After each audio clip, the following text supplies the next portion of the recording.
Sir start करें। Yes, please.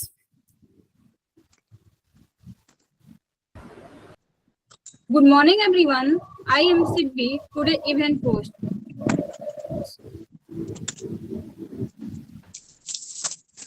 Slide चल कहाँ है?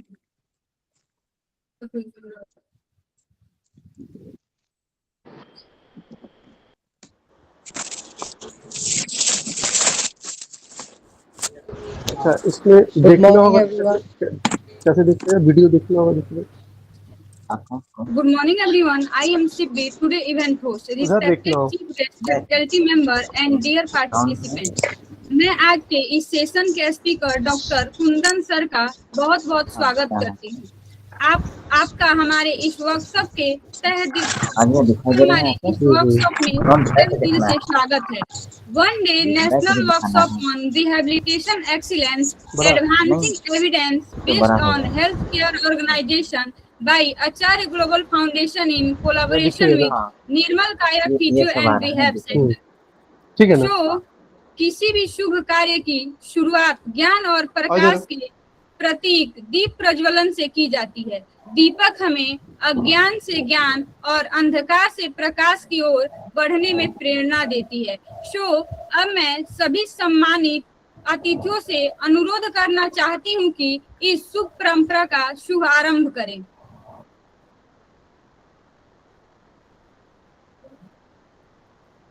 लैंप ठीक नहीं रहा, दिक्कत चाहिए ना मेरे को। प्लीज लैंप लाइट जो लैंप लाइट तो दिख रहा था वो होता कि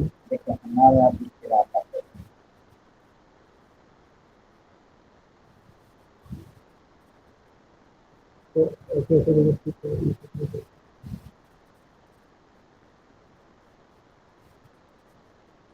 जो लैंप वाला भी दिखा रहा था वो थोड़ा अभी दिख रहा था लैंप वाला। दीप ज्ञान सत्य और ऊर्जा का प्रतीक है। आइए इस ज्योति से प्रेरणा लेकर हम नए बदलाव का संकल्प लें। आचार्य ग्लोबल फाउंडेशन के तहत Acharya skills mission under computer software course, computer hardware and networking course, yoga and wellness course and naturopathy course provide करता है। और Acharya health and wellness mission अलग अलग क्षेत्रों में काम करता है, जैसे कि blood donation camp, eye checkup camp, health awareness program and many more programme.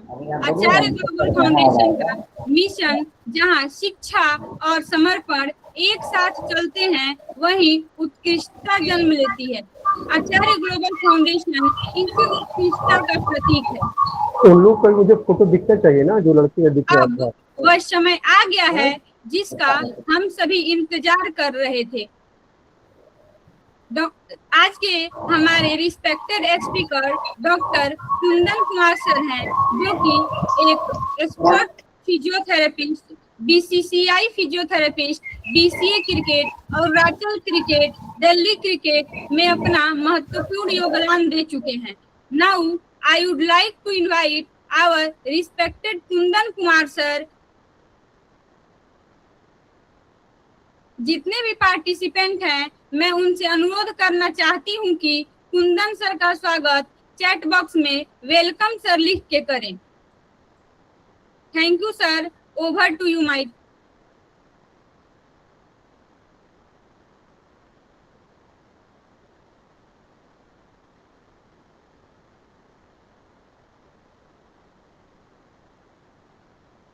Sir, unmute yourself.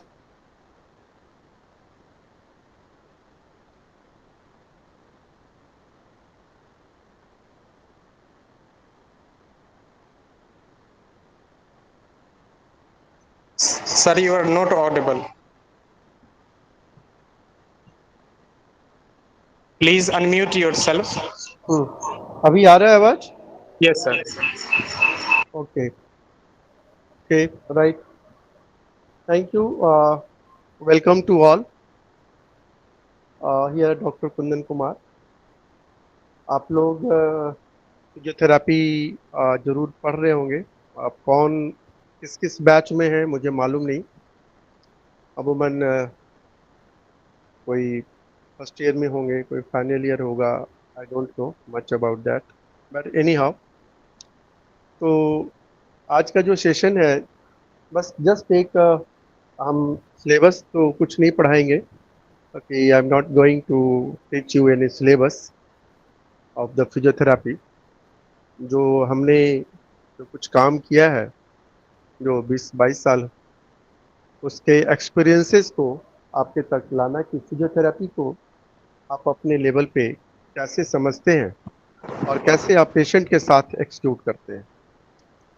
The history of physiotherapy जो है, यदि आप इसको नॉर्मल समझेंगे तो ये बहुत पुराना है, लेकिन उस समय एक कोई फिजियोथेरापी टर्म या कोई फिजियोथेरापी वर्ड नहीं हुआ करता था।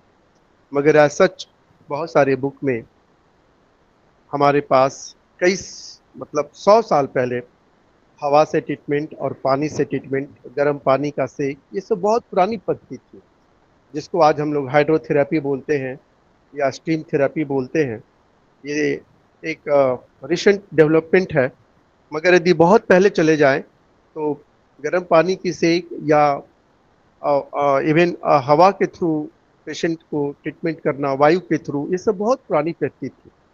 But as for time passes इस पर काफ़ी रिसर्च हुआ और ये एक इंडिपेंडेंट मेडिकल प्रोफेशन के रूप में इंडिया में डेवलपमेंट किया।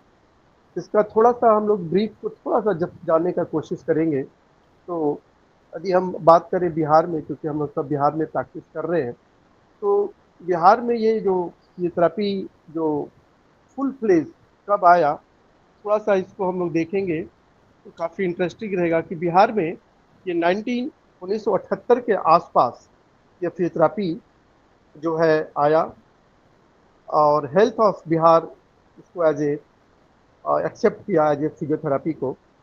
1998 में ये BCPOT, जिसमें कि हमारे कंकड़बाग में जो ये प्रेजेंट है, विकलांग भवन के नाम से जाना जाता है, और 1999 में ये वेल एस्टैब्लिश हुआ एज ए फिजियोथेरापी।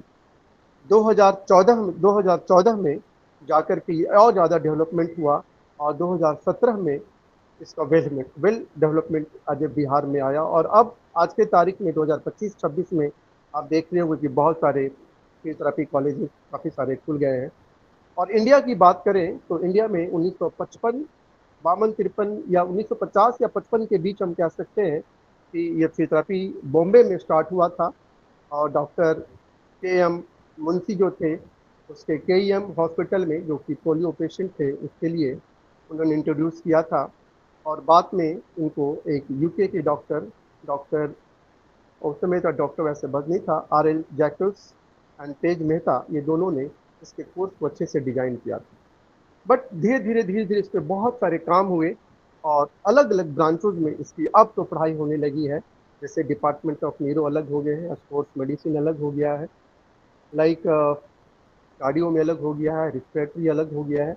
और इसको अब मैं तो ये अब कह सकता हूँ, बहुत जो मेरा अनुभव है, कि अब फिजियोथेरेपी सिर्फ पेशेंट के लिए नहीं है कि सिर्फ जो पेशेंट है, जो न्यूरो के पेशेंट हैं, जो कार्डियो के पेशेंट हैं, आप सिर्फ उनको ही फिजियोथेरेपी दें। अब फिजियोथेरेपी फॉर ऑल है कि हर आदमी जो कि मेरे as far as my knowledge कि जो 40 साल या 45 साल से ऊपर हो गया है, उसको फिजियोथेरेपी लेना है। वो इसलिए नहीं लेना है कि उसको कोई डिजीज़ है, उसको इसलिए नहीं लेना है कि उसको कोई फ्रैक्चर हो गया है, उसको इसलिए नहीं लेना है कि उसको कोई प्रॉब्लम हो गया है। उसको अपने नॉर्मल बॉडी के हेल्थ को अच्छा रखने के लिए, नॉर्मल उसका एनर्जी लेवल, जैसे कोई 40 या 45 के ईयर हो गया, उसको कोई ट्रॉमा नहीं है, कोई एक्सीडेंट नहीं हुआ है, but somewhat he is a diabetic, somewhat he is old age, somewhat he is fatigue because of the overuse of the work। तो यदि आप फिजियोथेरेपी लेते हैं तो डेफिनेटली आपकी एनर्जी लेवल, आपके इंड्योरेंस लेवल, ये काफ़ी अच्छा और बेहतर होता है। अब क्वेश्चन होता है कि किस आदमी को किस प्रकार की फिजियोथेरेपी दी जाए। That is a very very important, कि किस आदमी को किस फिजियोथेरेपी को किस तरीके का फिजियोथेरेपी दिया जाए। ये सबसे इम्पॉर्टेंट है कि सिलेक्शन ऑफ द फिजियोथेरेपी, कि आप फिजियोथेरेपी को कैसे सिलेक्ट करते हैं, किस प्रकार से उसको मोबिलाइज करते हैं, मतलब पेशेंट को कैसे कम्युनिकेट करते हैं और उसको कैसे विश्वास दिलाते हैं। क्योंकि आज की तारीख पे हम 2026 की बात करें और बिहार की बात करें खास करके, तो बहुत मेजर एक मतलब एक बहुत बड़ा वर्ग, जिसमें कि लिटरेट वर्ग और सेमी लिटरेट और हम कह सकते जो कि बहुत रिमोट गांव में रहते हैं, उनको फिजियोथेरेपी के बारे में नहीं मालूम है, और फिजियोथेरेपी इवन टर्म भी नहीं मालूम है कि फिजियोथेरेपी में एक्चुअली क्या होता है। हालांकि अब बिहार गवर्नमेंट ने बहुत सारे म्यूनसिपल हॉस्पिटल, सदर अस्पताल और कई जगह मतलब डाला गया, बट अभी तक हमने देखा है कि इसके बेनिफिट्स अभी तक पहुंचे नहीं हैं। लोग डॉक्टर्स का मतलब अभी भी सर्जरी, मेडिसिन, इंजेक्शन, ऑपरेशन ही समझते हैं, मगर फिजियोथेरेपी की जो एडवांसमेंट जितनी होनी चाहिए अब हुई है, मैं ये नहीं कह रहा हूँ, मगर जिस लेवल पे होना चाहिए वो नहीं हो पाया। तो सबसे एज ए फिजियोथेरापिस्ट, जब बिगिनिंग के दौर में जब आप इस कोर्स को पास करते हैं, तो सबसे जो इम्पोर्टेंट है, आपका कम्युनिकेशन बहुत अच्छा होना चाहिए। कम्युनिकेशन मीन्स कि जिस काम को आप कर रहे हैं, तो मरीज को पता होना चाहिए कि इस काम को करने से, जैसे कि कोई डॉक्टर बोलता है कि आप ये दवाई खाओ, तो मरीज उस दवाई पे विश्वास होता है, उसको ये लगता है कि हम ये टाइफाइड का दवाई या डेंगू का इंजेक्शन या मेडिसिन जो भी है, मलेरिया का दवाई खाएंगे तो हम ठीक हो जाएंगे, और इसी विश्वास के साथ वो जाकर के बिना क्वेश्चन पूछे वो दवाई को ले लेता है। डॉक्टर बोलता है 10 दिन खाओ, वो 10 दिन खा लेता है। मगर आप यदि किसी को बोलते हैं कि आपको 1 महीना फिजियोथेरेपी लेना है, 15 दिन फिजियोथेरेपी लेना है, तो शायद उसमें बहुत लोग नहीं समझ पाते हैं। और इसका जो मेन कारण होता है कि हमारे फिजियोथेरापिस्ट उसको उतने अच्छे से कम्युनिकेट नहीं कर पाते हैं, पेशेंट तक ट्रांसफर नहीं कर पाते हैं कि इस फिजियोथेरेपी चिकित्सा क्या है, इसका क्या इम्पोर्टेंस है, शरीर में किस प्रकार से काम करता है, और यदि आप इसको नहीं लेते हैं तो आपको क्या प्रॉब्लम आ सकता है। तो अभी जो मैं आप लोगों सभी को, जो भी यंग लड़के हैं या जो भी फिजियोथेरेपी को पढ़ रहे हैं, मैं सबको ये बात को साफ साफ कहूँगा कि आप जरूर सिलेबस को पढ़िए, अच्छे से पढ़ाई कीजिए, इसमें कोई प्रॉब्लम नहीं है, लेकिन आपका कम्युनिकेशन बहुत अच्छा होना चाहिए। हम आपको एक छोटा सा एग्जाम्पल देकर के आपको इसको समझाना चाहते हैं। एग्जाम्पल कि हमारे पास एक पेशेंट, एक नॉर्मल पेशेंट आपके पास एक नी पेन को लेकर के चला आता है। वो पेशेंट बहुत सारे बड़े बड़े डॉक्टर से कंसल्ट करता है। कई डॉक्टर उसको बोलते हैं आपको सर्जरी करना है, कई डॉक्टर बोलते हैं आपको मेडिसिन लेना है, कई लोग बोलते हैं आपको होम्योपैथिक लेना है, कई लोग बोलते हैं आपको आयुर्वेदिक लेना है, और वो इसमें कई डॉक्टरों से मिलने के बाद भी उसका दर्द नहीं जाता है, उसका वजन ओवरवेट होता है, और उसको ऐसा लगता है कि हमने तो इतने सारे डॉक्टरों से मिल लिया। हमारे पास ऐसे बहुत सारे पेशेंट आए, अभी भी 1-2 पेशेंट कल भी आया हमारे पास, जिसका वजन 115 किलो था, और बिहार के और इवन हम कह सकते हैं इंडिया के टॉप डॉक्टर्स, टॉप हॉस्पिटल में विजिट किया, मगर उसको कुछ खास नहीं मिला। उसको विश्वास ही हट गया कि मैं अब ठीक नहीं हो सकता। वो विश्वास इसलिए हट गया क्योंकि उसको दर्द में कमी नहीं आ रही, दर्द में उसको कमी नहीं हो रही। वो लास्ट मेरे पास आता है और पूरा होपलेस होता है कि हम तो इतने बड़े बड़े डॉक्टरों से मिल लिए हैं, और सभी से मिलने के बाद तो फिजियोथेरेपी मेरा क्या करेगा। तो यहाँ पे एक फिजियोथेरापिस्ट को ट्रीटमेंट करना तो बात की बात है कि ट्रीटमेंट आप क्या करेंगे, कैसे करेंगे, that is a different part of this things, but here is more important कि how you are able to convince the patient कि जब आप इतने डॉक्टर से नहीं मिलने के बाद भी ठीक नहीं हुआ तो फिजियोथेरेपी से कैसे ठीक होगा। इस बात को आपको समझाने में आपको कैपेबल होना पड़ेगा, और यदि आप ये बात को समझाने में आप कैपेबल हो गए तो आप समझ जाइए कि आपका 50% काम ओवर हो गया। कल की बात है, मैं आप लोग के साथ ये एक केस भी शेयर कर रहा हूँ। ये कल की घटना है जिसका ट्रीटमेंट मैंने जस्ट कल से स्टार्ट किया। इसका आप लोग केस हिस्ट्री को सुनिए, बहुत इंटरेस्टिंग है, आप में भी ये नॉलेज आएगा। पेशेंट का वजन 120 किलो है, उसको दोनों नी में पेन था, उसको एक्सरे रिपोर्ट कंप्लीट नॉर्मल था, मगर जो मैंने उसका असेसमेंट किया तो देखा कि उसकी हल्की सी नी में, दोनों नी में डिफॉर्मिटी थी। डिफॉर्मिटी होने के कारण और वजन होने के कारण 120 किलो का वजन उसके नी पे पड़ रहा था, और उसको इतना तकलीफ था कि मेरे कमरे के क्लिनिक में, मेरे मेन गेट से लेकर के मेरे फिजियोथेरेपी बेड तक वो आने में असक्षम था। वो उसको हम लोग 3 लड़के ने हेल्प लेकर के आया। उसका कोई प्रॉब्लम नहीं थी, सारे एक्सरे नॉर्मल नजर आ रहे थे, बैक में कहीं कोई कंप्रेशन नहीं, कोई फॉल इंजुरी नहीं, कोई फ्रैक्चर नहीं। He is a non diabetic, but question was he was overweight. Overweight होने के कारण और नी में थोड़ी डिफॉर्मिटी होने के कारण उसको लगातार उस नी पे वजन पड़ रहा था और पैर में उसको दर्द हो रहा था। तो हमने उनको ये सारी बातें बताया कि आपका जो root cause of the pain है, it is a deformity of the little knee. तो ये एक फिजियोथेरेपिस्ट का काम होता है कि उसको कंडीशन को समझ जानना। क्योंकि मैंने काफ़ी काम किया हुआ है, 20 साल 25 साल एक बहुत बड़ा टाइम पीरियड होता है। मैंने 1999 में फिजियोथेरेपी पास किया, आज 2026 चल रहा है।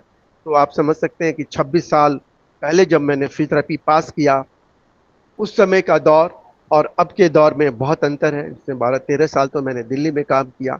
तो इसमें ये काम का अनुभव होता है कि आपने उस चीज़ को समझा कि इसका बहुत सारे डॉक्टर मिलने के बाद यदि फिजियोथेरेपिस्ट को ये लगे कि अरे डॉक्टर जब ठीक नहीं कर पाया तो मैं क्या ठीक करूंगा, इतने बड़े बड़े डॉक्टर से मिल लिया, फोर्टिस मिल लिया, अपोलो मिल लिया, तो मैं क्या करूंगा, ऐसा बात नहीं है। Doctors are very good. They are very good surgeon. They are good knowledge of the medicine. They have the good surgical hand, but they are not a physiotherapist. Physiotherapist आप हैं, 5 साल 6 साल की पढ़ाई आप करते हैं, तो आपको उसका ज़्यादा अच्छा कॉन्फिडेंस होना चाहिए अपने फील्ड में। तो आप उस चीज़ को डायग्नोसिस करने में सक्षम हो जाएंगे। आपको ऑफ कोर्स रिगार्ड भी मिलेगा, रिस्पेक्ट भी मिलेगा। और पेशेंट के लिए यदि आप 50% भी उसको पेन को कम कर देते हैं तो फिजियोथेरेपी के प्रति उसका विश्वास और रिस्पेक्ट दोनों ही बढ़ेगा। दूसरा केस मैं आपको अभी एक केस आपको मैं दे रहा हूँ। लिटिल डॉक्टर कल्पना एमडी की हुई हैं और अभी कार्यरत हैं अस्थमा के यहाँ पे नालंदा में एक सदर अस्पताल में। उनको एक माइनर फॉल इंजुरी हुआ और एक शोल्डर का जो टेंडेनाइटिस होता है, सुप्रास्पाइनटस मसल जो आप लोगों ने पढ़ा होगा एनाटॉमी में, स्कैपुला में, उसका एक टेंडन में इंजुरी हो गया। उनके हस्बैंड ऑर्थोपेडिक सर्जन है, उन्होंने उनको इंजेक्शन दिया मगर उनका पेन कम नहीं हुआ। अब उनका हाथ ही नहीं काम कर रहा था, हैंड वाज टोटली डेड। तो यहाँ पर भी एक फिजियोथेरेपिस्ट का काम होता है कि उसको डायग्नोसिस करना। He is himself a doctor, he is himself MD level doctor. तो वो उनको समझाना हमारे लिए बहुत सरल था, क्योंकि जो डॉक्टर है एमबीबीएस एमडी किया हुआ है तो वो वाकिफ होता है। मगर जो नॉन प्रोफेशनल है, जो एक लेमैन है, उनको समझाना बहुत ज़्यादा चैलेंज होता है कि ये फिजियोथेरेपी क्या होता है। उनको यही लगता है कि हमने तो इतने डॉक्टर से मिल लिया तो हमें ठीक हुआ नहीं, तो फिजियोथेरेपी क्या करेगा। तो यहाँ पे that is very very important for all of you कि आप पहली बात कि आप अपने कम्युनिकेशन बहुत अच्छा रखें। कम्युनिकेशन आपको तब अच्छा होगा जब आपको सब्जेक्ट का नॉलेज होगा। आप जो भी सब्जेक्ट पढ़ते हैं, एनाटॉमी पढ़ते हैं। तीसरी चीज़ है कि आपको कोरिलेशन करना आना चाहिए। कोरिलेशन क्या होता है कि किसी भी डिजीज़ को, कोई भी डिसऑर्डर को, कोई भी जो आपका पेशेंट के साथ जो कंडीशन आता है और जो आप ट्रीटमेंट प्लान करते हैं, उन दोनों के साथ कोरिलेशन करने में आप सक्षम हो। जैसे कि यदि कोई नी पेन आता है तो आपके डायग्नोसिस होनी चाहिए कि ये नी पेन क्यों हो रहा है, इसका रूट कॉज क्या है। क्योंकि फॉल इंजुरी है, कोई प्रीवियस डिजीज़ है, कोई इन्फेक्शियस डिजीज़ है, कोई कॉलिजन इंजुरी है। चूँकि जितने भी इसके रूट कॉज होते हैं, पेन के कारण सबके अलग अलग हो जाते हैं। यदि फॉल इंजुरी होगा, उसका रूट कॉज फॉल इंजुरी का, उसकी फिजियोथेरेपी अलग होगी। यदि कोई इसको इन्फेक्शन से पेन हो रहा है नी में, तो यहाँ समझ जाइए कि उसका फिजियोथेरेपी अलग होगा। हम लोग बाद में जब इसमें जब जुड़ेंगे तो हम लोग जानेंगे कि फिजियोथेरेपी का प्रोटोकॉल कैसे वैरी करता है अलग अलग चीज़ों में। यदि किसी को पोस्ट फ्रैक्चर पेन हो रहा है, मतलब उसका रोड एक्सीडेंट हो गया है, लिगामेंट इंजरी हो गया है, लिगामेंट टीयर हो गया है, वहाँ पे उसकी फिजियोथेरेपी बिल्कुल अलग होगी। किसी को इडियोपैथिक पेन हो रहा है, मतलब ऐसा पेन जिसमें कि उसको कोई भी इंजुरी नहीं हुआ हो, कोई ट्रॉमा नहीं हुआ हो, मगर उसको पेन हो रहा है, वहाँ पे उसकी फिजियोथेरेपी बिल्कुल अलग होगी। तो इस चीज़ को समझना एक फिजियोथेरेपिस्ट के लिए, ऑफ कोर्स ये चीज़ें एक्सपीरियंस से आएगी। ये मतलब मैं नहीं कह रहा हूँ कि आपको ये तुरंत आ जाएगा, ऐसा नहीं पॉसिबल होगा। ये थोड़ा थोड़ा धीरे धीरे एक्सपीरियंसेस से आता है। मगर इस को रिलेशन को आप जितना स्ट्रांग बनाएंगे, आपकी फिजियोथेरेपी बहुत सरल हो जाएगी और पेशेंट को आप बहुत अच्छा रिमार्केबल रिजल्ट देने में आप कैपेबल हो जाएंगे। सेकेंडरी चीज, थर्ड चीज जो होता है कि फिजियोथेरेपी में जो मोडेलिटी होती है जो आप इस्तेमाल करते हैं, wax therapy, electrotherapy, TENS therapy, laser, ये सब जो भी आप इस्तेमाल करते हैं, इसकी कैपेबिलिटी और इसकी डायग्नोस्टिक अप्रोच बहुत अच्छा होना चाहिए। आप वैक्स से, जैसे एग्जांपल मैंने बताया, किसी को यदि नी पेन है तो आप वैक्स भी दे सकते हैं, आप एसडब्ल्यूडी भी दे सकते हैं, आप लेजर भी दे सकते हैं, आप एमडब्ल्यूडी भी दे सकते हैं, आप आइस थेरेपी भी दे सकते हैं। अब क्वेश्चन होता है कि सारे मॉडलिटी तो हम दे सकते हैं, लेकिन कभी हम सिलेक्ट करते हैं कि हम इसको हाइड्रोथेरेपी दें, कभी हम सिलेक्ट करते हैं इसको हम लेजर दें, कभी हम सिलेक्ट करते हैं, तो ये क्यों? ऐसा क्यों है कि किसी पेशेंट को एसडब्ल्यूडी दिया जाता है, किसी को वैक्स दिया जाता है, किसी को लेजर दिया जाता है, किसी को टेंस दिया जाता है, किसी को सिर्फ एक्सरसाइज दिया जाता है, किसी को एक्सरसाइज नहीं दिया जाता है? इन बारीकियों को समझना बहुत इंपॉर्टेंट है। ऐसे कई बार पेशेंट हमारे पास आए इस क्लिनिक में जहाँ पे कि उनको एक्सरसाइज की कोई जरूरत नहीं है, मगर वो पेशेंट अपने आप ही एक्सरसाइज कर रहा है। बहुत ऐसा केस हुआ है, क्योंकि patient is A unknown man, he is a not a doctor, he is a very very layman. वो अपने हिसाब से योगा प्राणायाम जो होता है वो करता है, तो कई बार तो फायदे होते हैं, मगर यदि कोई डिसऑर्डर, कोई यदि उसमें कोई कॉम्प्लिकेशंस, यदि कोई उनको इन्फेक्शन, कोई उनको लिगामेंट इंजुरी रहता है और फिर एक्सरसाइज करते हैं, तो वही चीज़ पेन काफ़ी ज़्यादा इंक्रीज कर जाता है। क्योंकि जो भी स्ट्रेन हुआ, जो भी पुल हुआ, जो भी कोई हेयर लाइन क्रैक हुआ, कोई भी मिसलिनियस रोटेशनल इंजुरी हुआ, और यदि पेशेंट उसको एक्सरसाइजेस करता है, तो ऑफकोर्स, बंद कर दो रूम को, ऑफकोर्स वो पेन को एग्रेवेट कर देता है। तो इसका एग्रीवेशन का कारण होता है कि वो ऑलरेडी जो आपका लिगामेंट, बोन्स, टेंडन्स, मसल्स, ये जो भी हैं, वो पहले से ऑलरेडी फुल रहते हैं, और आपने एक्सरसाइज दे दिया, डेफिनेटली जैसे एक पुराना कपड़ा कोई थोड़ा सा फटा हुआ है और आपने उसको ज़्यादा ताकत लगा दिया, वो कपड़ा और फट जाएगा। तो फिजियोथेरेपी वहाँ पे, इलेक्ट्रोथेरेपी या कोई अदर वाइंटमेंट या जो भी है, पहला इनिशियल स्टेज में आप ऐसे कंडीशंस में आप कोई एक्सरसाइज प्लान बना दें उसको, आप उसको रेस्ट विद द मॉडलिटी कि पेन और इन्फ्लेमेशन को पहले कम करने का कोशिश करें, पेशेंट का रिव्यू लें। Review is very important. यहाँ बहुत बार पेशेंट से रिव्यू नहीं लिया जाता है। आप ट्रीटमेंट करते रहते हैं, 15 दिन तक कर रहे हैं, उसके बाद आपने उनसे रिव्यू लिया कि कैसा लग रहा है, तो पेशेंट बोलता है मेरा दर्द और बढ़ गया। तो आपने ये 15 दिन तो आपने ख़राब कर दिया। ये रिव्यू आपको 10 दिन के पहले ही ले लेना चाहिए था, या 5 दिन जब आप करते हैं उसी समय रिव्यू लेना चाहिए था कि आपको कैसा लग रहा है। यदि पेशेंट बोलता है कि मैं ठीक हूँ, मेरा दर्द नहीं बढ़ा है, मेरा दर्द कम है, आप उसके हिसाब से एक्सरसाइज का आप प्लानिंग करें, क्योंकि एक्सरसाइज का जो इंडिकेशन और कंट्रा इंडिकेशन भी बहुत ज़रूरी होता है। आप बेवजह एक्सरसाइज देते हैं तो भी कोई लाभ नहीं है, और एक्सरसाइज नहीं देते हैं तो भी कोई लाभ। तो इस चीज़ को भी समझना कि एक्सरसाइज का प्लानिंग कैसे करेंगे वो भी बहुत इंपॉर्टेंट है। आज हम पूरी फिजियोथेरेपी नहीं पढ़ा सकते हैं, हम छोटी छोटी बातों को एक मिसलिनियस हाईलाइट कर रहे हैं कि जब आप फिजियोथेरेपी करें तो आप कौन कौन सा बातों का दिमाग में आप ख्याल करें, जो कि आपको फिजियोथेरेपी करने में काफ़ी हेल्प होगा। तीसरा जो इम्पोर्टेंट चीज़ आता है वो पेशेंट का पोजीशन एंड पोस्चर और थेरेपिस्ट का भी पोजीशन एंड पोस्चर। बहुत बार पेशेंट को आप ट्रीटमेंट बहुत अच्छा देते हैं, बहुत अच्छा एक्सरसाइज दे रहे होते हैं, लेकिन पेशेंट के ऑक्यूपेशन और उसके पोस्चर पे आपका ध्यान नहीं जाता है। पेशेंट यदि कंप्यूटर प्रोफेशनल है और वो कंप्यूटर पे पिछले 7 से 8 साल से या 5 साल से 6 से 8 घंटा नेक बेंडिंग करके वो लगातार ड्यूटी कर रहा है, मगर आपने सारा एक्सरसाइज की थेरेपी कर दिया, मगर आपने उसको ये नहीं बोला कि आपका प्रोफेशन 6-6 घंटा नेक बेंडिंग का है, तो आपके सर्वाइकल स्पाइन पे ज़्यादा तनाव बनाएगा और आपके पेन के एग्रेवेशन को वो बढ़ाएगा। तो आप अपने how to care your posture in how to care when you are doing your profession. आप इसको एडुकेट नहीं करते हैं तो भी आपकी फिजियोथेरेपी बहुत फ़ायदा नहीं हो सकता है। Then next important things is education of the patient. Education ज़्यादातर फिजियोथेरापिस्ट में आप ट्रीटमेंट जरूर कर देते हैं, आप फिजियोथेरेपी भी कर देते हैं, एक्सरसाइज दे देते हैं, इलेक्ट्रोथेरेपी कर देते हैं, मगर आप पेशेंट को एडुकेट नहीं करते हैं। Education is very very important. Education का मतलब क्या होता है?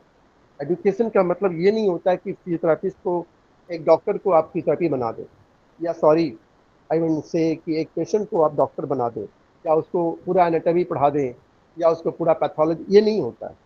एजुकेशन का मतलब ये होता है कि आप उसको बारे में, उसको पोजीशन के बारे में, उसको पोस्चर के बारे में, फिजियोथेरेपी के प्रोटोकॉल के बारे में, फिजियोथेरेपी के pre operative condition and post operative complications के बारे में, ये सारे बातों को डिटेल में समझाना कि यदि आप फिजियोथेरेपी करते हैं तो क्या होगा, और यदि आप फिजियोथेरेपी नहीं करते हैं तो क्या होगा।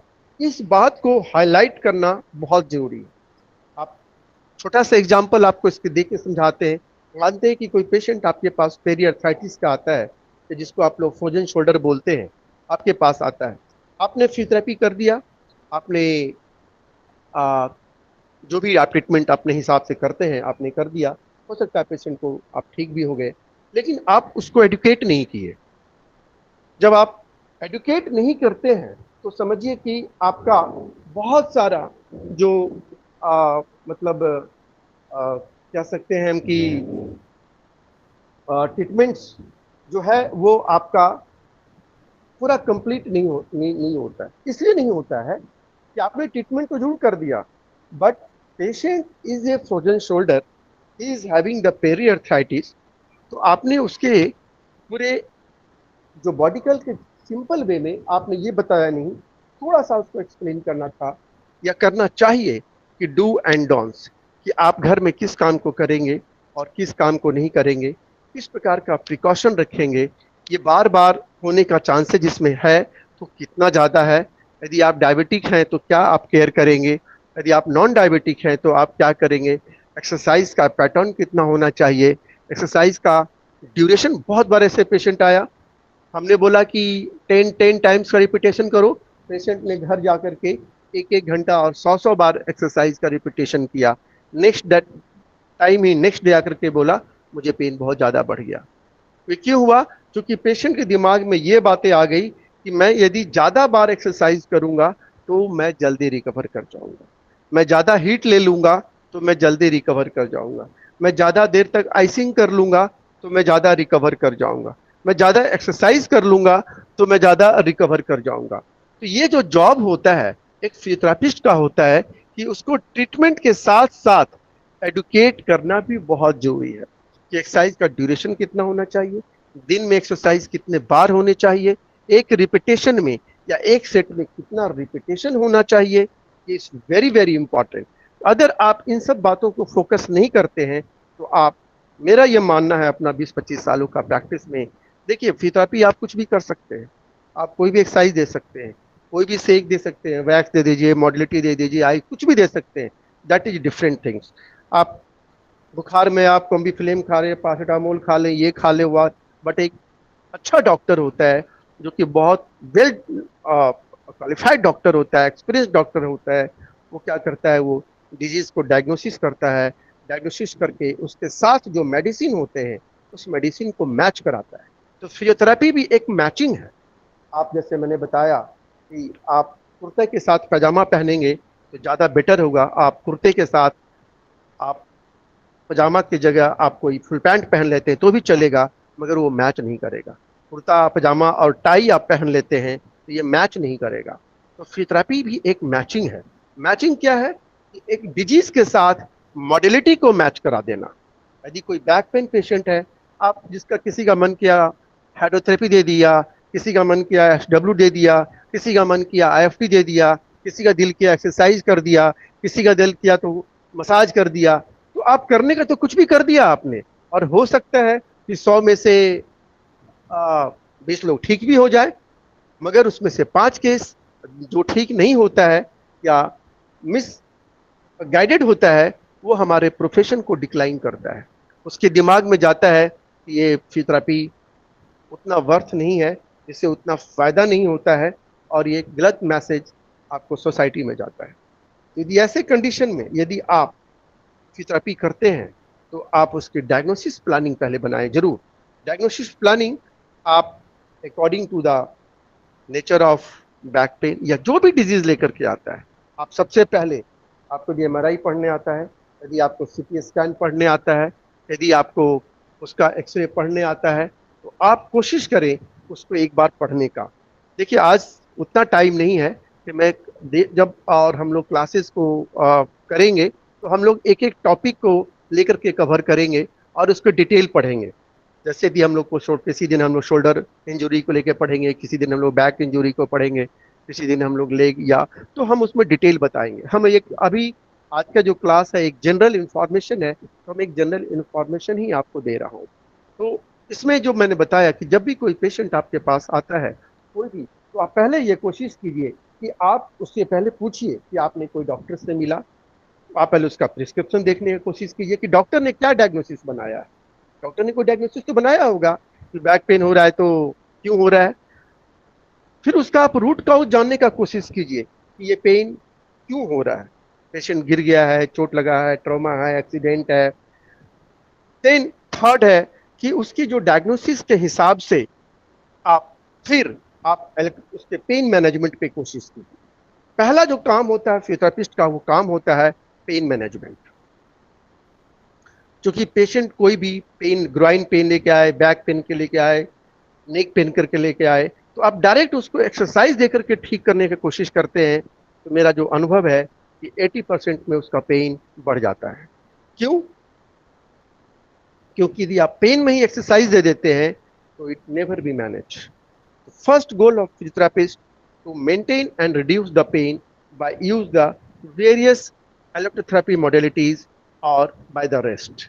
आप जो मॉडलिटीज है वो आप अपने एक्सपीरियंस और डिजीज और कंडीशन के हिसाब से आप डायग्नोसिस कर सकते हैं या फिर आप उसका प्लानिंग कर सकते हैं। Then third things is important is your previous diagnosis. Previous diagnosis क्या होता है कि जो पेशेंट आपके पास आ जाया तो आप उसके प्रीवियस रिपोर्ट एक बार जरूर पढ़ें। जैसे हम छोटा सा एग्जांपल देखते हैं कि आपके पास कोई लो बैक पेशेंट लेकर के आता है, आपने करंट ट्रीटमेंट जरूर कर दिया जो भी एक्सरसाइजेज दे करके, मगर आप उसकी प्रीवियस नहीं जाने कि ये इंजुरी 10 साल पुराना है, रिमोटॉयड है 15 साल पुराना है, ये रिसेंट इंजुरी है या फिर ये हेरिडिटरी इंजुरी है। ये तो प्रीवियस इंजुरी और प्रीवियस इंफॉर्मेशन जितना आप गैदर करेंगे और प्रेजेंट हिस्ट्री से उसको कोरिलेट करेंगे तो आपको ट्रीटमेंट प्लान बनाना बहुत इजी हो जाएगा, बहुत सरल हो जाएगा और आप बहुत ज़्यादा अच्छा रिजल्ट देने में कैपेबल हो जाएंगे। तो जब भी आपके पास कोई पेशेंट आए तो आप जरूर उसका प्रीवियस हिस्ट्री भी जरूर पूछें। प्रीवियस हिस्ट्री इसलिए इम्पॉर्टेंट होता है, एग्जाम्पल जैसे कि कोई पेशेंट आज से 10 साल पहले छत से गिर गया हो या सीढ़ी से गिर गया हो या रोड एक्सीडेंट हो गया हो या कोई उसको कट ट्रॉमा इंजरी हो गया हो, वो उस समय आज से 10 साल पहले या 15 साल पहले गांव में देहात में जो भी है वहाँ पे उसने डॉक्टर से दवाई लिया और दवाई लेकर के वो ठीक हो गया। मगर चूंकि फिर 10 साल के बाद वो पेशेंट अचानक कहीं स्लिप कर जाता है, कहीं वो गिर जाता है और उसको फिर से पेन हो जाता है। आपने उसका प्रीवियस इंजरी को नहीं जाना, आपने उसके बैक इंजरी को नहीं जाना, आपने करंट स्टेटस में जो भी था फिजियोथेरेपी किया, पेशेंट रिकवर हो गया, मगर फिर से 10 दिन के बाद वो पेन डेवलप हो गया।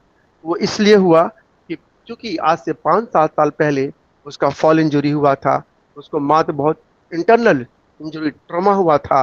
वो ट्रॉमा रिपेयर उस समय दवाई से हो गया जरूर, मगर जो इंजरी कभी कभी मैंने ये देखा है, ऐसा बहुत बार देखा है मैंने कि वो केस, वो जो मसल, वो लिगामेंट्स, वो टेंडन पूरा रूप से रिपेयर नहीं हो पाता है।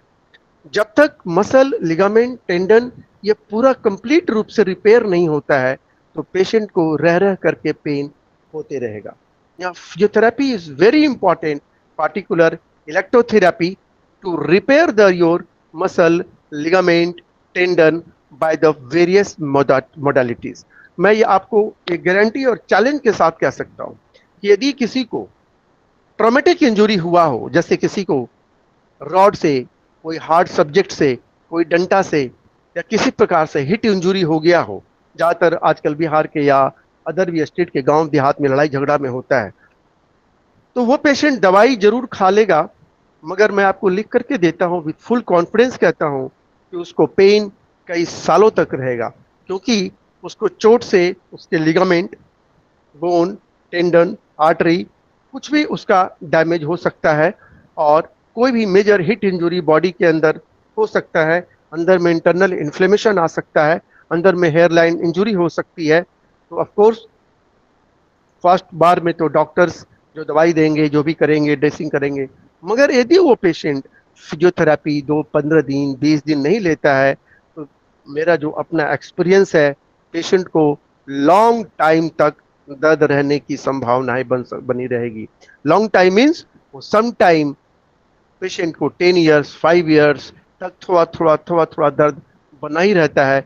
ये बहुत बार देखा गया है, क्योंकि फिजियोथेरेपी की अवेयरनेस नहीं होने के कारण गांव में, देहात में, रिमोट एरिया में डॉक्टर दवाई दे देते हैं, पेशेंट दवाई को खा लेता है, फिजियोथेरेपी नहीं लेता है, उसका रिहैबिलिटेशन नहीं होता है, उसके मसल, टेंडन, लिगामेंट जो इंजूर्ड हुए हैं वो रिपेयर नहीं होता है, और पेशेंट को रह रह करके पेन होते रहता है।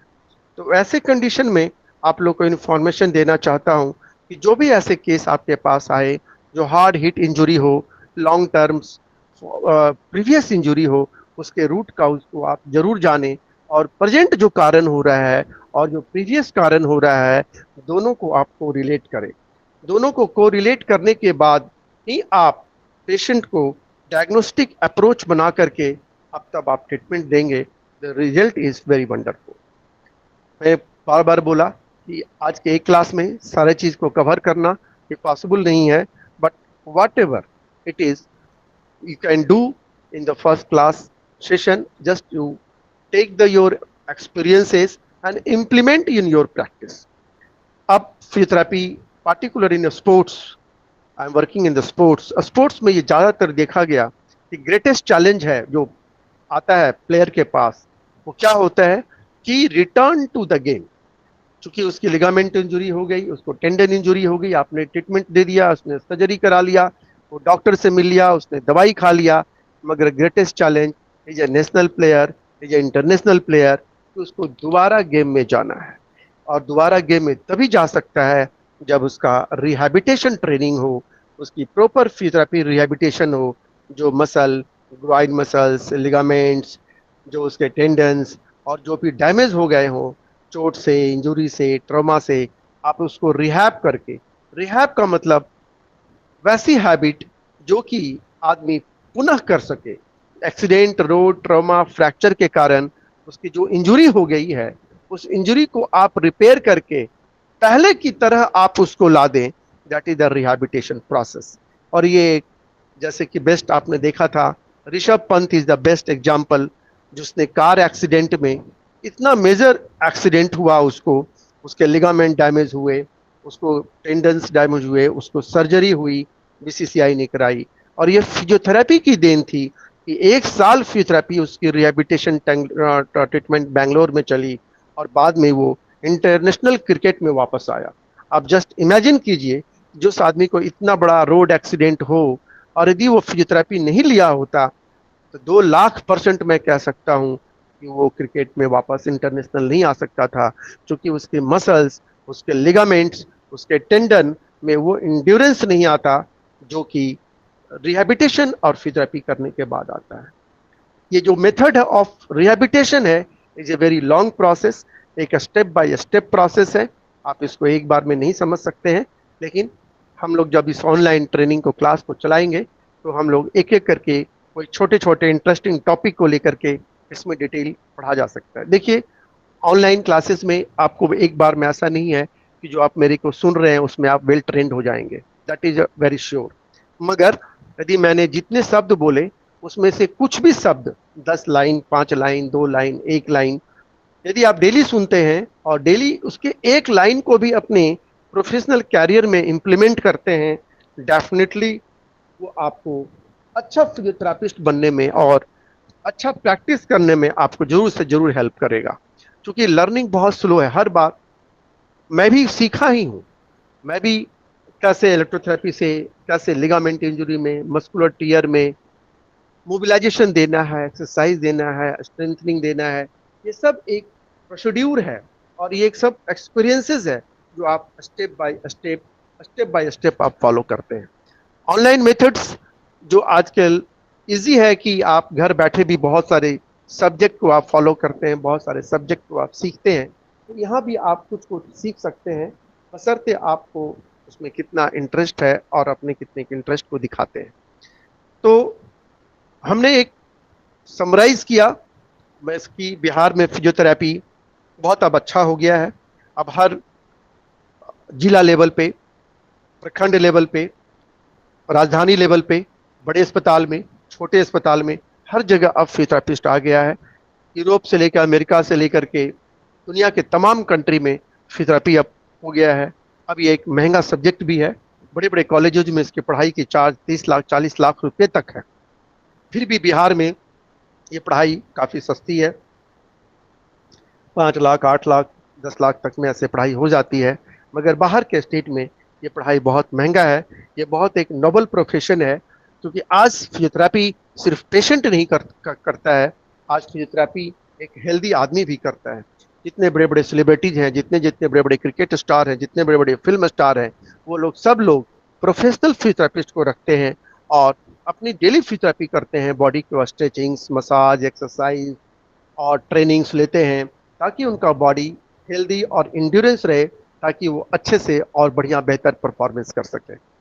तो मेरे कहने का मतलब आज का सेशन में कि आप पहले फिजियोथेरेपी के कॉन्सेप्ट को समझें, फिजियोथेरेपी के डायग्नोसिस अप्रोच को समझें, प्रीवियस पेशेंट के प्रीवियस इंजरी को समझें, पेशेंट के प्रेजेंट इंजरी को समझें, previous injury and present injury दोनों को कोरिलेशन करना सीखें, पेशेंट के साथ वेरी स्ट्रॉन्ग कम्युनिकेशन सीखें।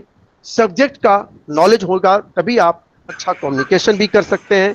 एंड देन ग्रेजुअली आप ट्रीटमेंट प्लान को बनाएं, एक्सरसाइज को प्लान बनाएं, पेशेंट को कॉन्फिडेंस करें, उसको काउंसलिंग करें और कम्युनिकेशन करके उसके एडवांटेज और डिसएडवांटेज दोनों ही पेशेंट को आप समझाएं। Thank you for the today's. I think so कि आप लोगों को थोड़ा सा मैंने हिंदी में बताया, आज पढ़ाया नहीं, आज बताया। जब हम लोग इसको आगे बढ़ेंगे तो टॉपिक बाय टॉपिक हम लोग कोई कवर करेंगे जो कि मोर इंटरेस्टिंग। यदि आप कुछ पूछना चाहते हैं तो आप पूछ सकते हैं। भगवान जी, यदि किसी को कुछ पूछना है तो पूछ सकते हैं। Thank you.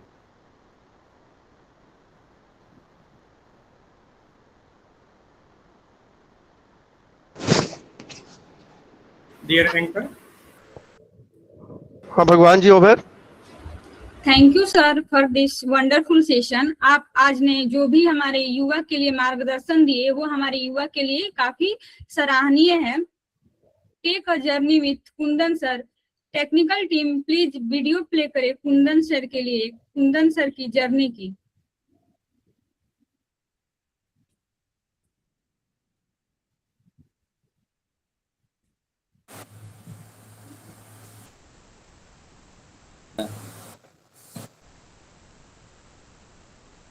सर ये क्लास कितने दिन चलेंगे? ये क्लास हम लोग कोशिश करेंगे कि टॉपिक बाय टॉपिक कवर करें। आज हमने एक आपको जनरल इंफॉर्मेशन दिया फिजियोथेरेपी का और हम लोग इसको टॉपिक बाय टॉपिक कवर करेंगे। ग्रुप में इसका मैसेज जाएगा आपको और हम लोग आपको टाइम टू टाइम इसका इंफॉर्मेशन देंगे। Hello sir. का होगा?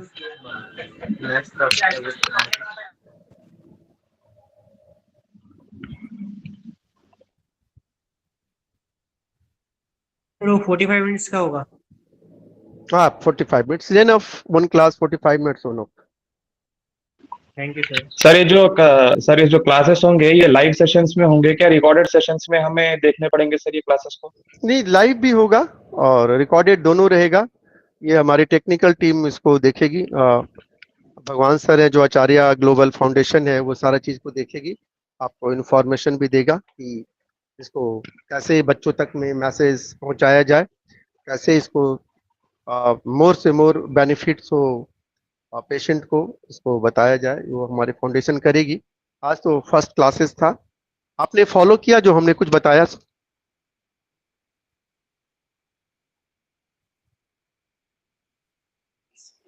सर क्लास डेली चलेगा। हेलो सर क्लास डेली चलेगा। ग्रुप में बताया जाएगा। I will give the information, I will give the information. आप आज ने फॉलो किया? आपने मैंने जो बोला उसको कुछ समझ में आया आपको? यस सर, आपकी बातों को हमने जी सर, समझ में आया सर, बिल्कुल जो आपने हम्म? बातें कही हैं। मुझे बहुत अच्छा लगा सर सुन के। आप बातें यस समझ में सर, तो आई होगी यस मैं क्या सर, कहना यस चाह रहा सर, था जो। समझ में आया सर। गुड। समझ में आया। आपकी क्लास करके अच्छा लगा सर, अच्छे समझ में आया हमें। क्या बताया हमने? भगवान जी बच्चों को थोड़ा सा उसको रेडियो प्ले कर दे थोड़ा सा। जी जस्ट तो बच्चे लोग देखेंगे कि कैसे होता है ग्राउंड में ट्रीटमेंट। Yes sir. भगवान जी आप सुन रहे हैं? जी sir, give me 2 minutes please. हाँ ओके, आप लोग देखिए थोड़ा सा। हमने जो जो काम किया है, 20 साल एक बहुत लंबी जर्नी है, और 1999 से 26 तक अभी तक काफी काम किया फिजियोथेरेपी में। तो हमने आपको एक एक्सपीरियंस ही शेयर किया है कि आप फिजियोथेरेपी जब काम करें तो किन किन बातों का आप ध्यान रखें।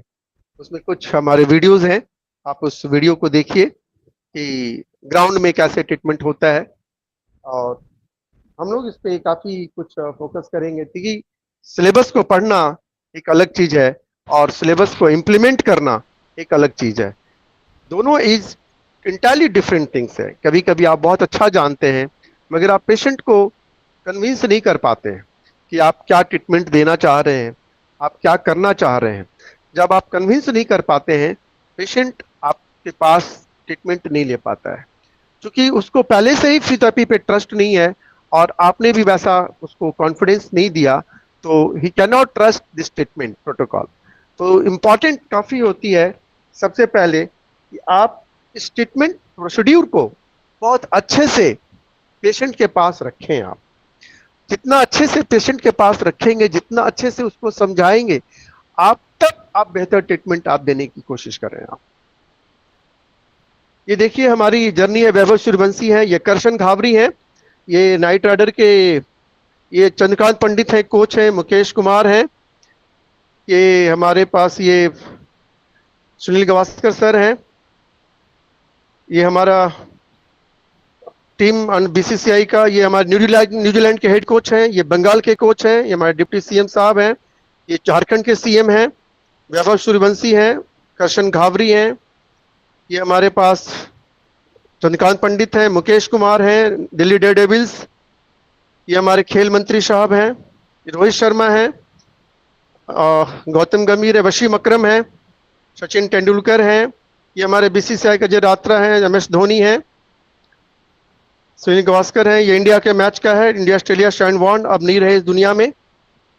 और ये सारे हमारे ये रणजी ट्रॉफी का मैचेस के, ये हमारे बिहार के गवर्नर मोहम्मद शमी हैं, ये नागालैंड के मैच का है रणजी ट्रॉफी, ये हमारे गवर्नर यादव सर, ये हमारे बीसीसीआई चैंपियन हुई थी अभी अभी बीसीसीआई चैंपियन, और हमारी टीम हुई थी बिहार टीम, कपिल देव सर हैं, अक्षय शर्मा है, तिलक वर्मा है, ये तिलक वर्मा जी हैं, ये सारे अंतर्राष्ट्रीय क्रिकेटर हैं, ये हमारे गवर्नर हैं बिहार के। ये सारे जो प्लेयर हैं ये लोग सभी को फिजियोथेरेपी बहुत अच्छे, MS धोनी सर हैं, ये सभी को फिजियोथेरेपी पता है और ये लोग मानते हैं और एक्सेप्ट करते हैं कि विदाउट फिजियोथेरेपी, चेतन शर्मा है, हमारा लाइफ हमारा खेल उतना आगे नहीं बढ़ सकता है। ये हमारा ग्राउंड है, चैंपियन टीम, हमारे सेक्रेटरी तिलक वर्मा। तो ये प्लेयर्स भी जानते हैं कि फिजियोथेरेपी के बिना हमारा life, Ramkripal Yadav sir NCA का है, ये राजस्थान रॉयल्स ये भी इंडिया जिम्बाब्वे के कप्तान गौतम गंभीर, ये सारे अंतर्राष्ट्रीय प्लेयर हैं, ये सब इंडिया को रिप्रेजेंट किए हुए हैं और कर भी रहे हैं। और ये 15-20 साल अलग अलग जगहों पे अलग अलग ये काम किया है। उसकी कुछ फोटो है। झारखंड के सीएम है हेमंत सोरेन, मार्टिन क्रो है ये, और चैंपियन ट्रॉफी अब खत्म हो गया, तो ज्वाइनिंग नहीं किए हो तो अब क्या सवा। तो ये था एक जर्नी है ऑफ फिजियोथेरेपी जो कि काम किया, और अभी फिजियोथेरेपी हेलो। हाँ हेलो, मेरा नाम खुशी है और सर आपसे ये बात पूछना है कि आप ऑफलाइन क्लासेस देते हैं क्या? हाँ ऑफलाइन लेते हैं, मुझे करना था। तो आप मेरे से बात कर लीजिएगा। आप जो भी अभी बताएं वो सारी चीजें मुझे समझ में आ चुकी है। ठीक है, आप मेरे से बात कर लीजिएगा। हमारा क्लासेस होता है ऑफलाइन, वीक में 1 दिन होता है। ओके सर, थैंक मेरा यू। नंबर है ना आपका मेरे पास? नहीं सर। अरे ग्रुप से निकाल लीजिएगा। ओके सर, ठीक है। हाँ, वीक सर में 1 दिन। आपका क्लिनिक कहाँ पे है सर? राजेंद्र नगर में। राजेंद्र नगर में कहाँ पे सर सर? ज्वाइन कर सकते हैं सर इंटर्नशिप हाँ, के लिए। इंटर्नशिप के लिए अभी जगह नहीं है, इंटर्नशिप अभी तो भरा है। मिल लीजिएगा मेरे से आके। सर मैं पे रहता हूँ सर, पटना में मीठापुर में रहता हूँ। मैं आना चाहता हूँ सर, आपके क्लिनिक पे विजिट करना चाहता हूँ सर। ठीक है, मिल लीजिएगा आके। सर राजेंद्र नगर में कहाँ पे आना होगा? रोड नंबर गूगल में डालिएगा ना, निर्मल काया फिजियोथेरेपी, मालूम चल जाएगा। ये पार्टिसिपेंट ग्रुप में सर की कांटेक्ट डिटेल्स और क्लिनिक की एड्रेस लिंक शेयर कर दी जाएगी, आप उनसे पहुंच सकते हैं sir. Okay okay.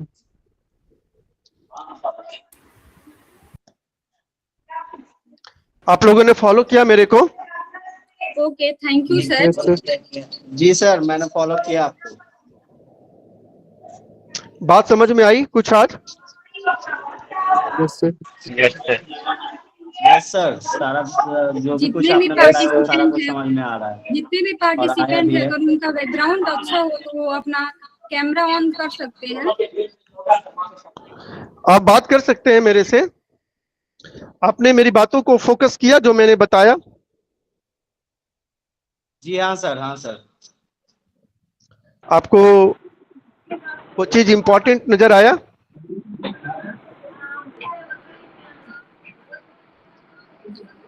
Good morning sir, class नहीं किया था। यस सर, इम्पोर्टेंट अच्छा समझ में आया सर। वो सबसे अच्छा कम्युनिकेशन, पेशेंट को एजुकेट करना, उनके साथ कम्युनिकेट करना, ये सब चीज़ें सर। राइट, ये चीज बहुत इंपॉर्टेंट है। सेंड कर दीजिए।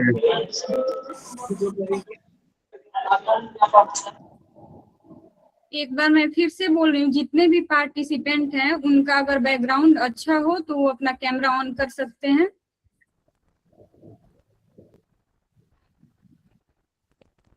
Then now I would like to invite our respected chairman, Dr. Acharya Bhagwan sir, to appreciate the memento and certificate to Dr. Kundan Kumar sir.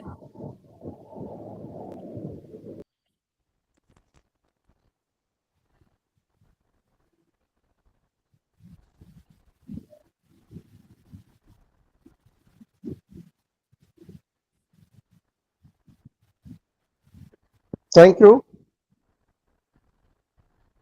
Thank you, sir, for sharing this knowledge with us.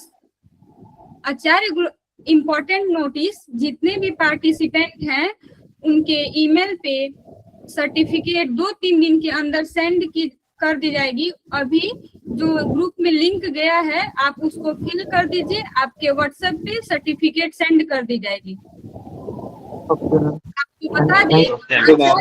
आपको बता दें कि आचार्य global foundation एक non profitable foundation है, जिसके तहत बहुत सारे प्रोग्राम चलते हैं, जैसे कि computer course, hardware and networking course, yoga wellness course, और naturopathy course.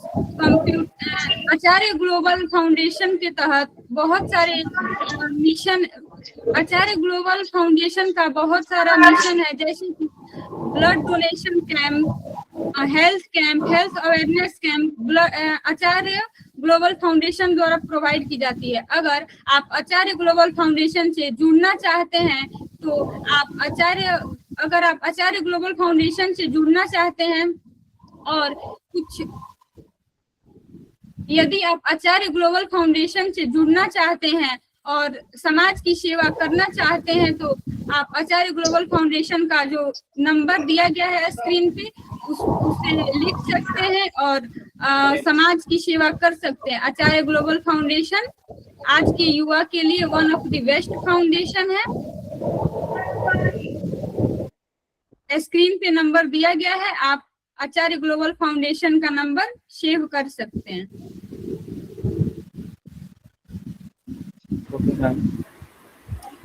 Thank you, dear participant, for joining us today in this Rehabilitation Excellence Program. इसी तरह की प्रोग्राम जो है वो हम लोग फ्री में ऑर्गेनाइज करते हैं। 30 तारीख की एक और प्रोग्राम है, डॉक्टर अनूप मिश्रा सर जो BPT, MPT, CIPT, BSc nursing, MSc nursing, PhD है, उनका भी प्रोग्राम जो है वो आपको 30 जुलाई को देखने को मिलेगा, जिसकी इंफॉर्मेशन कुछ देर के बाद आपके ग्रुप के अंदर में शेयर कर दी जाएगी। अभी आपके कमेंट बॉक्स के अंदर में आप देख सकते हैं एक लिंक मिली होगी जिसे फीडबैक फॉर्म और सर्टिफिकेट के नाम से जानते हैं, जिससे हमें ये पता लगता है कि आपके साथ मैं जो रिसोर्स पर्सन स्पीकर शेयर कर रहा हूँ वो कितने हमारे लिए वैल्यूएबल है, आपके लिए वैल्यूएबल है। साथ ही आप जो भी आगे की प्रोग्राम उनसे अगर करना चाहते हैं तो वो मैसेज बॉक्स के अंदर में टाइप करेंगे। हम कोशिश करेंगे उन स्पीकर सर को फिर से आमंत्रित करने का और आपके लिए जो उनका एक्सपीरियंस है वो आपके साथ साझा करने का। आपने अपना समय दिया, आप सभी के लिए धन्यवाद। कैसा रहा आचार्य जी? जी बहुत बढ़िया सर, आपका बहुत बहुत धन्यवाद हमसे जुड़ने के लिए। हमने तो बहुत सरल भाषा में समझाया, बहुत सिंपल भाषा में हिंदी में बोला ताकि बच्चों को दिक्कत ना हो। जी जी। और मैंने आज फिजियोथेरेपी पढ़ाया नहीं, फिजियोथेरेपी में किन बातों का ध्यान रखना है वो बताया मैंने। जी जी। क्योंकि हम लोग जब कभी फ्यूचर में इसको टॉपिक बाय टॉपिक पढ़ेंगे, दैट इज डिफरेंट थिंग्स। और कुछ पूछना चाहते हैं लोग मेरे से?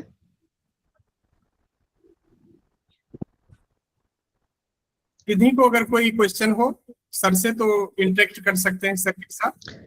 आप लोग को मेरी बातें समझ में आई आज की, मैं क्या बोलना चाह रहा था फिजियोथेरेपी के बारे में? जी बिल्कुल सर। तो आप सारी बातें तो नहीं, मैं तो कम से कम 50-60 पॉइंट से ज्यादा बात को बोला है, मगर आप 2-3 पॉइंट्स को भी अमल करेंगे धीरे धीरे तो डेफिनेटली आपको नॉलेज को ये इनहेंस करेगा और आपको प्रैक्टिस करने में हेल्प होगा आपको। क्योंकि एक बार में सिलेबस पढ़ना अलग चीज होता है और प्रैक्टिस करना अलग चीज होता है, दोनों में डिफरेंट होता है। सिलेबस पढ़ के आप पास कर सकते हैं, सिलेबस को पढ़ करके आप नंबर ला सकते हैं, लेकिन पेशेंट के पास नंबर नहीं लाना होता है, वहाँ उसको कम्युनिकेट करना होता है। उसको नंबर से नहीं मतलब है कि आप 90% लाए हैं कि 40% लाए हैं। आपने उसको कितने अच्छे से समझा, कितने बढ़िया से उसके बीमारी को समझा है, कितने से आपने अपने कॉन्फिडेंस को जताया है और कितने अच्छे से आपने उसका प्रोटोकॉल को बनाया है, वही उसके लिए मायने करता है। तो इन सब चीज़ों को आप एक बार में नहीं होगा, मैं भी जानता हूँ इसमें थोड़ा टाइम लगता है, मगर इन बातों का आप ख्याल कीजिएगा तो बेहतर होगा आपके लिए।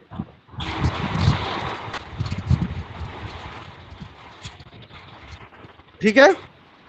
Okay sir. Okay sir. Okay sir, thank you sir. Still connect with me and share your experience. Thank you sir. Thank you all of you, all participants. चले हम डिस्कनेक्ट हो जाएं? Yes sir. जी sir, please as per your convenience. Thank you so much sir.